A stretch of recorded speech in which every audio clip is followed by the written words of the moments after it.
Nebraska Republican Congressman Mike Flood faced a fiery crowd of constituents at a town hall last night in his home state. He was pressed on a range of issues, including the Epstein files, the Trump administration's mass deportations, as well as federal cuts. Take a listen. Why did you cut SNAP and healthcare research? We do not have unlimited money in the United States.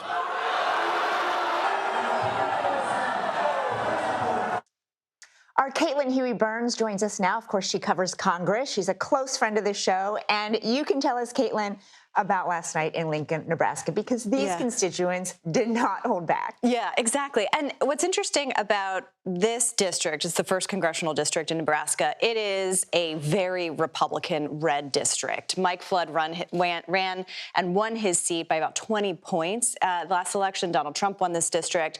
So what we're seeing here is he was in a more liberal area of the district, and you're seeing this outpouring of anxiety about this bill. Now, there are outstanding questions about who was in this crowd, whether they are more liberal-leaning and the like, but nonetheless, he represents them. So they were raising concerns about what's in this bill, namely cuts to Medicaid, cuts to SNAP, cuts to other government programs. And this comes against the backdrop of this is the time that Republicans are out there trying to sell this bill to their constituents and to the public.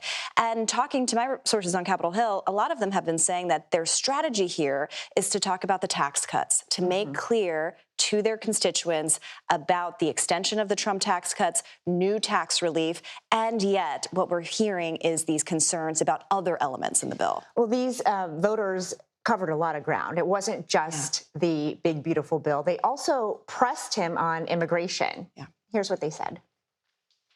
And ICE burning through $8.4 million a day to illegally detain people? How much does it cost for fascism? How much do the taxpayers have to pay for a fascist country?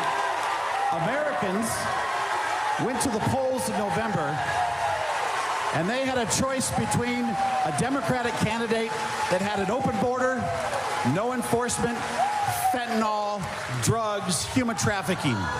And they had a choice between that and a candidate that said, close the border.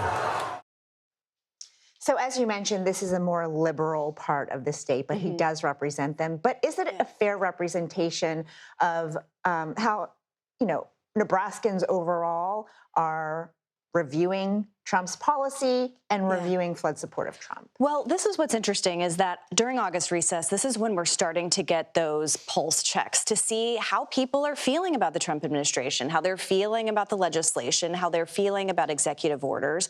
And we're starting to get a little sense of it. It is early on in this year, if you think about it.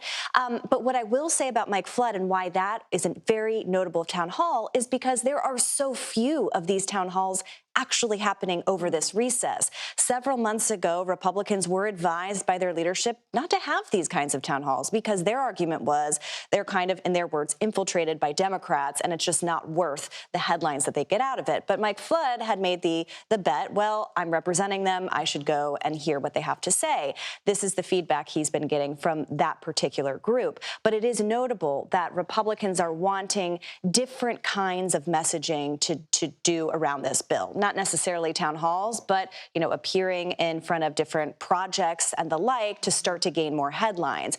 And I can bet after town halls like this, they're going to continue to advise them not to do them.